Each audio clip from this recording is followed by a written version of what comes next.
What has been kept down for a long time will surely soar to the heights when it flies. What has bloomed first will be the soonest to fade. If you know this, you can avoid the trouble of becoming worn out on the way, and you can dissolve thoughts of impulsive hurry. A just person will defer a whole state. A greedy person will fight over a coin. Their personalities are vastly different, yet fondness for honor is no different from fondness for gain. When you've had your fill of the flavors of the world and know them intimately, then whatever may happen, you are not terribly concerned. When you understand human feelings completely, then whatever people may call you, you just nod. People today concentrate on the quest to have no thoughts, but find that their thoughts ultimately cannot be annihilated. Just don't linger on the preceding thought. Don't greet the following thought. If you can just use the present adaptation to circumstances to break through, you will naturally enter nothingness in a gradual manner. Whether you are bound up or free, it's all in your own mind. When the mind is perfectly understood, even the profane world is a pure land as it is. Otherwise, even if you take up classical culture and have elegant hobbies, bedevilments are still there. Those who turn things around by themselves do not rejoice at gain or grieve over loss. The whole world is the range they roam. Those who are themselves used by things hate it when events go against them and love it when they go their way. The slightest thing can create binding entanglements. When reason is calm, things are calm. So to avoid things in order to hold to reason is like trying to get rid of the shadow while keeping the form. When the mind is empty, objects are empty. So to keep away from objects in order to maintain the mind is like shooing away insects while gathering raw meat. Try to think of what you were like before you were born, and also what you will be like after you die. Then myriad thoughts cool down, leaving your whole essence calm. You are thus spontaneously able to transcend things and live in a state prior to formalization. If you treasure strength only after having gotten sick, or value peace only after having experiencing turmoil, that is not being quick-witted.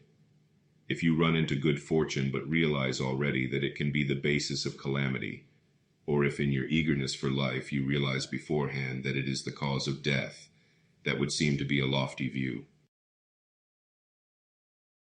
Without the wind and moon, flowers and willows, there wouldn't be creation. Without sensual desires and likings, there wouldn't be the substance of mind. As long as you operate things by yourself and do not let things use you, then likes and desires are all celestial mechanisms, senses and feelings are themselves the realm of principle. Without the wind and moon, flowers and willows, there wouldn't be creation. Without sensual desires and likings, there wouldn't be the substance of mind. As long as you operate things by yourself and do not let things use you, then likes and desires are all celestial mechanisms, senses and feelings are themselves the realm of principle. If a person's life is too leisurely, extraneous thoughts arise insidiously. But if one is too busy, true essence does not appear.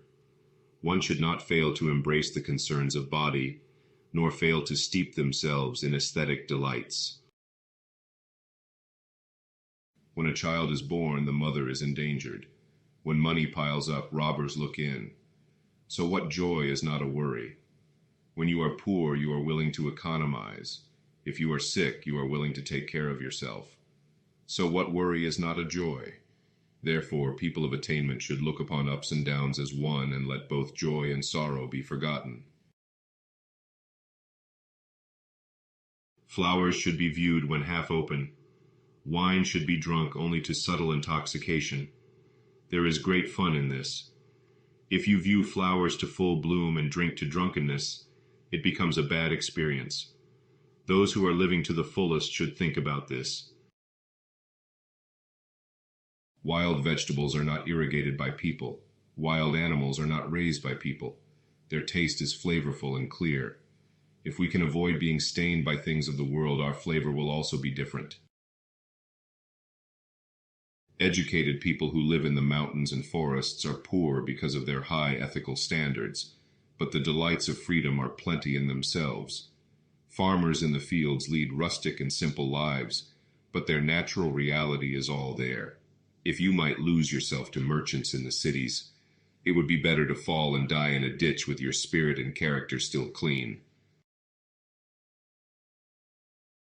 When something happens, some harm is always done. This is why the wise consider it great luck when life is uneventful. A single general success eventually leaves 10,000 skeletons dry in the sun. If everything is peaceful, stored weapons will rust for 1,000 years.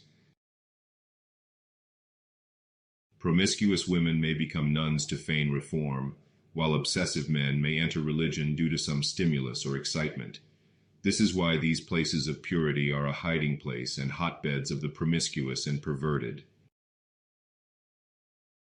Human life is made freer by minimization. For example, if you party less, you avoid that much more frenzy. If you speak less, you avoid that much more resentment. If you think less, your vital spirit doesn't get worn out. And if you are less clever, your wholeness can be preserved. Those who seek not to lessen daily but to increase daily are really fettering their lives.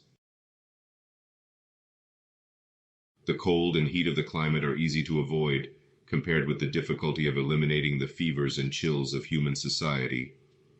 But the fevers and chills of human society are easy to eliminate, compared with the difficulty of getting rid of the ice and embers in one's mind. If you can get rid of the ice and embers inside you, your whole body will be filled with harmonious energy, and the spring breeze will naturally be there wherever you are.